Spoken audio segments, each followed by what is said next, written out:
Module 4 Modbus Protocol and Advantech ASCII Introduction. In this module, we will move on to the communication protocol used in ADEN. Here is the outline. In this module, we will introduce two important protocols. First one is Modbus. It's a protocol that we can use to pooling ADEN device. The next one is Advantech ASCII.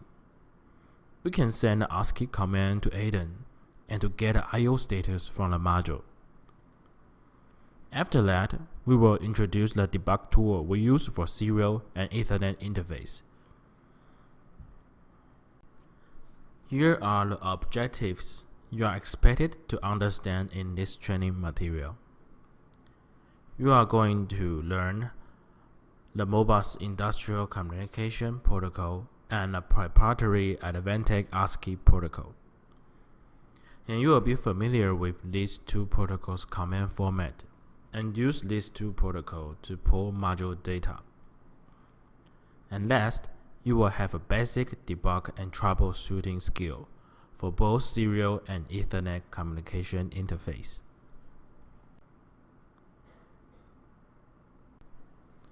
Modbus is a very common communication protocol developed by Modicon Company. Because it's simple and robust, it is widely used in POC devices for communication. The concept of Modbus is a master and slave architecture. Take a computer with ADEN for example.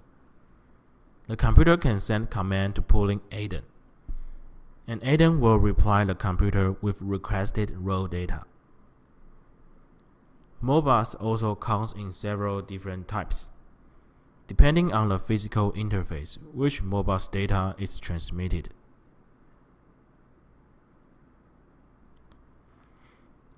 For instance, we have Modbus RTU to specify this protocol is used in serial interface, and Modbus TCP is used for Ethernet interface. Now let's see how data is stored in Modbus. The data store method is really simple in Modbus protocol. You can imagine there is a data table for slave devices data, and the real data is stored in the memory block of the device.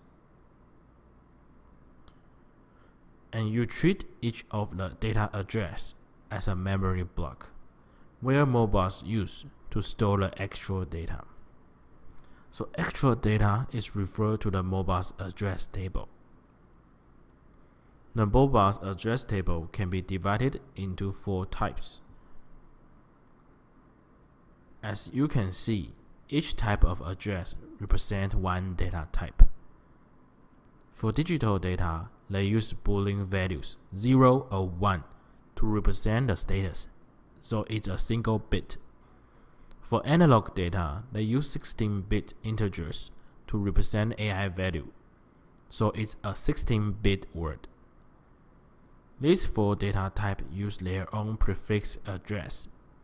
For example, the prefix of DO will always start with 0, and the prefix of AO will always start with 4.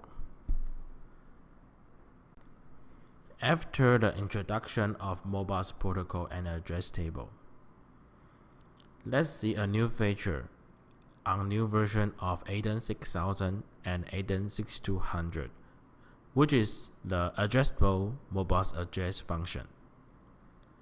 Previous in ADEN 6000 BE version, the Modbus address is fixed.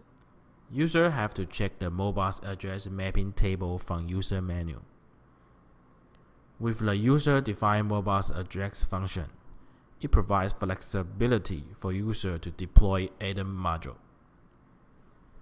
Take the picture in the right for example. The base address for AI is 0001, and the total register number is 8. It means address 40001 to 40008 represent AI value. If you change the base address of AI to 0002 with fixed register number 8, it will read address 40002 to 40009 to get AI value. Now, let's see the Modbus mapping table for ADA module. In previous slide, we have mentioned that each data type has their own prefix address.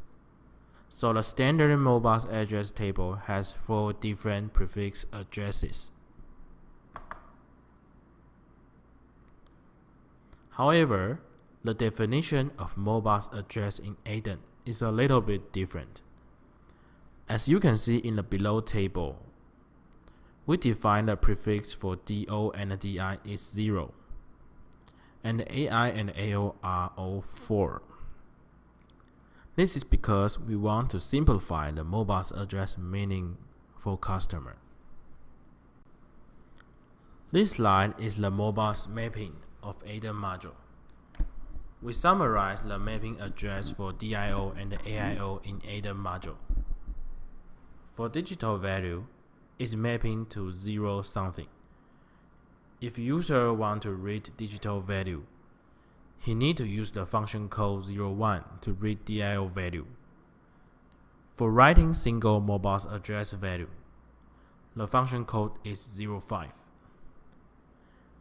And for writing multiple Modbus address value, user have to use function code 15. It's convenient for you to check the data address and its data type. Let's introduce the command format in Modbus RTU and the Modbus TCP first. In Modbus RTU, the request command format is like this. The first one is the device hexadecimal address, which means which device you want to get the data. The second one is the function code. It means what you are going to do for the Modbus address. For example, if you want to read the Modbus address which stores the digital value, the function code will be 01. Third, you have to define the start address to read. And be careful, the start address is in hexadecimal. Fourth is the length. You have to define how many Modbus address you want to read, and it's also in hexadecimal. Finally, is a CRC.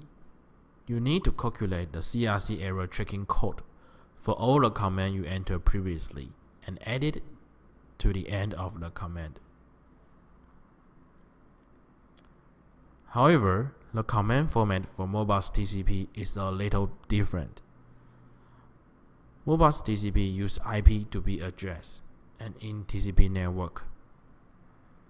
So we can see the command format become like this. It will only contain function code, start address, and length.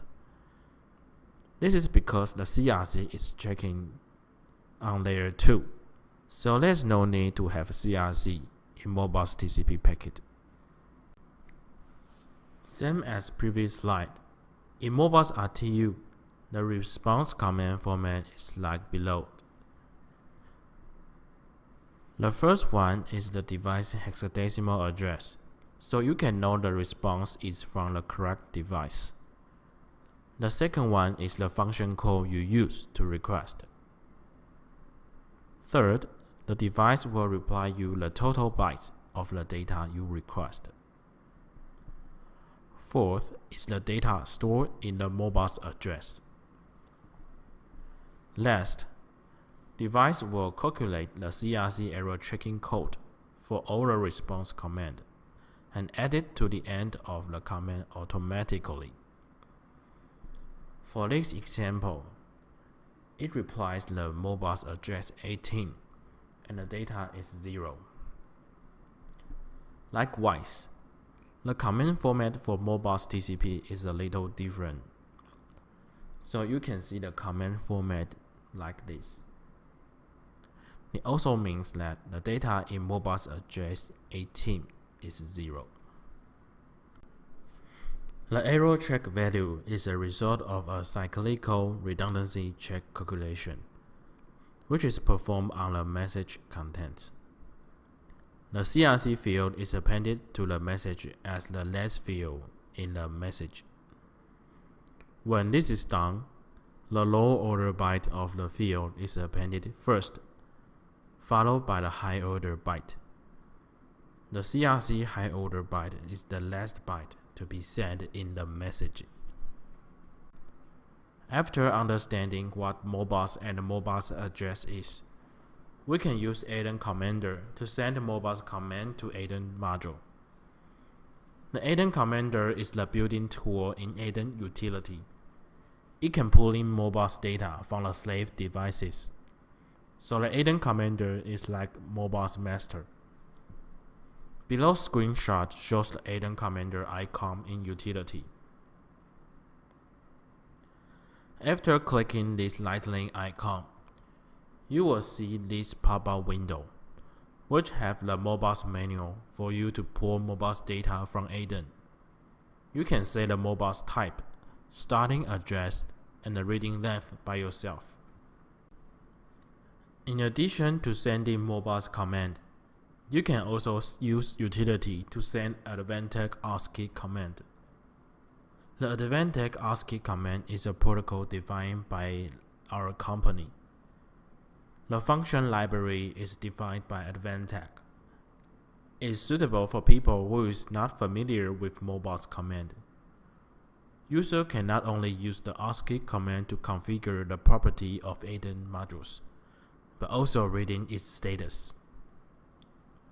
The ASCII command set can be divided as the following 5 groups.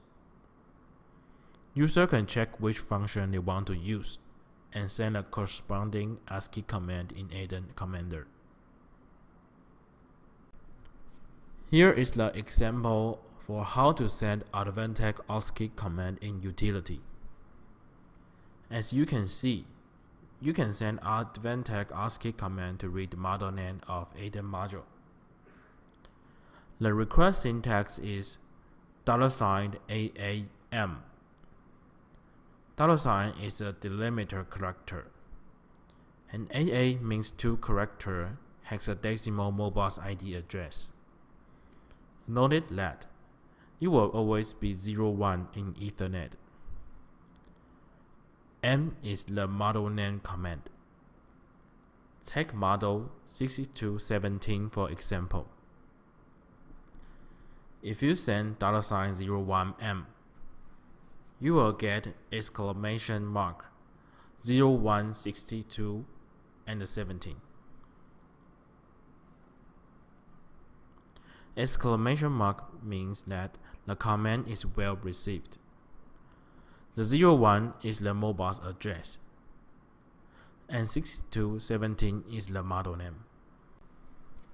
In order to enable configuration of module's checksum feature, its initial terminal should be shorted to its ground terminal. Then the module should be rebooted. The checksum feature is enabled by sending bit 6 of the data format checksum parameter to 1. On the other hand, the checksum is disabled by setting the parameter to 0. Whenever the checksum feature is used, all the connected devices, including the host computer, should be in enable mode.